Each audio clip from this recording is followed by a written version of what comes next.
Bonjour à tous, nous poursuivons avec la 6e Mishnah du 3e Pérec. La Mishnah nous enseigne ici le din d'un guerre, d'un converti. Guerre chez Nidgaïa, le converti qui s'est converti.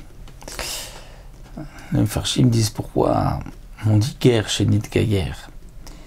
On devrait dire un non-juif, un goy chez Nidgaïa. Et la réponse est qu'en vérité, un non-juif, un goy, ne peut pas se convertir. Ce n'est qu'un guerre qui se convertit, puisque le guerre signifie, donc il avait déjà eu son âme qui était au mont Sinaï, et donc c'est ce que la Mishnah vient de dire, le guerre dont son âme était au mont Sinaï, chez Nidgaïa, qui s'est maintenant converti. Donc guerre chez Nidgaïa va Italoïsa, il avait une patte. Il avait une patte auparavant, il l'avait faite avant de se convertir. Y a-t-il une obligation de chala ou pas? Alors tout dépend. Naaseh tachelun gayer patou meshnit gayer chayav. S'il avait donc pétri la pâte, fait le gilgoul, il avait terminé avant de se convertir, la pâte est dispensée puisque c'était la pâte d'un non-juif. Mais si c'est après, chayav, il est chayav, il doit prélever la chala. Si après s'être converti, il termine, il fait le gilgoul, donc même s'il avait mis la farine avec l'eau avant de se convertir, mais qu'ensuite il pétrit, il termine, il fait le gilgoul, donc là il est chayav, vim safek. Et s'il y a un doute, chayav, on devra prélever à cause du safek la chala, et on ne doit pas rembourser le 1/5 en plus pour un Israël qui aurait mangé de la chala, puisque le Israël qui mange de la chala, c'est comme l'Israël qui mange de la terouma, et sans faire exprès, il doit rendre ce qu'il a mangé, le keren, plus rajouter 1/5. Donc dans ce cas-là, il n'est pas nécessaire de rajouter 1/5, étant donné qu'il y a un doute. Donc dans ce cas-là, la Mishnah nous dit, il n'est pas donc nécessaire, puisque c'est misafek, de prélever le 1/5 en plus. Rabbi Akiva Omer, Akol Olech Krima Batano.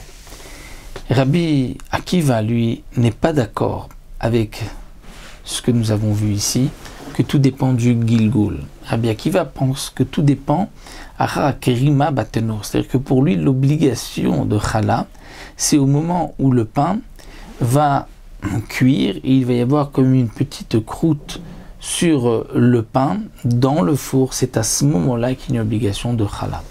Et donc si le non-juif s'est converti, le guerre s'est converti juste avant, donc même après le gilgoul, mais avant que le pain ait formé une croûte et durci dans le four, eh bien il y aura une obligation de chala, puisque à ce moment-là, il était déjà juif, et donc tout dépend de la krima batanour d'après Rabbi Akiva.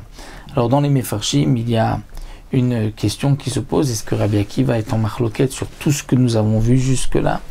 Puisque jusque-là, nous avons vu que l'obligation de chala, c'est au moment du gilgoul, où on termine de pétrir la pâte. Est-ce que Rabbi Akiva va dire, et non, c'est la krima batano? Ou bien, d'après le Yerushalmi, il semblerait que l'obligation de chala pour Rabbi Akiva, c'est aussi le gilgoul, comme nous l'avons vu. Mais pour le non-juif, exceptionnellement, Rabbi Akiva considère que c'est un autre shiur, c'est la krima batano. C'est le moment où cette pâte va devenir du pain dans le four. Et les Mefarshim expliquent, c'est rapporté au nom du Rashba, dans les Shouta Rashba, que la raison de Rabbi Akiva, d'après donc cette différence que fait le Yerushalmi, c'est parce que nous avons deux psukim. D'un côté, la Torah nous parle d'une pâte, Reshit Arisotchem Chalatarimu, donc la pâte qu'on doit prélever, mais ailleurs, la Torah nous dit, lorsque on prélèvera Milechem Haaretz, du pain de la terre. Donc, est-ce que c'est lechem ou est-ce que c'est une pâte? Et donc Rabbi Akiva viendrait, d'après le Rashba, faire la différence. C'est que la pâte, c'est pour la pâte d'un Israël, donc là, à partir du moment où on en fait une pâte, il y a une obligation.